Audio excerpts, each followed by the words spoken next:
அந்த கொட்டகையை சாஞ்சிருக்கலாம்ல. சாமி இல்லை, அது கல்லா இருக்கிறனால பேசாம அடிச்சு மிளகா பொடியை திணிச்சு கொண்டுட்டாங்க. கொண்டுட்டு சைலண்டா கொண்டு போயிட்டான். அப்புறமேட்டு என்ன சொன்னான், வலிக்கு விழுந்தனால வலிப்பு வந்துச்சுன்னு எப்ப போனான். ஆனா டூப்ளிகேட் எழுதுறதுக்கு இவங்கள மாதிரி கதைவேசனா எழுதுறவங்க கூட தோத்து போயிடுவான். இவங்க அப்படி பயங்கரமா எழுதுவாங்க. சாக்கடையில வலிக்கு விழுந்தான், பாத்ரூம்ல வலிக்கு விழுந்தான். ஆனா இவன் ஒண்ணுக்கு இருக்க போகும்போது வலிக்கவே விழுக மாட்டான். இந்த அக்யூஸ்டுக மட்டும் பாத்ரூம்ல வலிக்கு விழுவான், இவன் ஒண்ணுக்கு இருக்க போகும்போது வலிக்கு விழுவான். எந்த போலீஸாச்சும் பாத்ரூம்ல வலிக்கு விழுந்தான்னு சொல்லியிருக்காங்களா?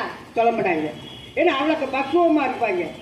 அப்புறமேட்டு இந்த நாங்கள் பெட்டிஷன் கொடுத்த அந்த ஸ்டேஷன்ல இங்கே ஆர்ப்பாட்டம் பண்ணுறது இல்லை தீவிரவாதி அமைப்பா அவர் சொல்லியிருக்காரு, நீங்கள் நடத்தினா இது இல்லாமல் பெட்டி ஆதரவு இல்லாமல் லைசன்ஸ் இல்லாமல் நடத்தினா எஃப்ஐஆர் போடுவேன்னு சொல்கிறாரு.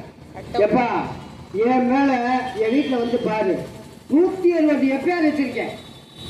18 வயசுலேருந்து இந்த களத்தில் நிற்கிறேன். இந்த காவல் நிலைய இன்ஸ்பெக்டருக்கு சொல்கிறேன், சீப்படுத்தி வயசு வச்சா கல்யாணம் நிற்காதுன்னு சொன்னீங்க, நிறுத்துறீங்க. இன்னைக்கு கல்யாணம் நடந்து வச்சுலப்ப இங்க நீ சீப்படுத்தி வயசு வச்ச நடக்க முடியாது. இப்ப இங்க கல்யாணம் நடக்குதா இல்லையா?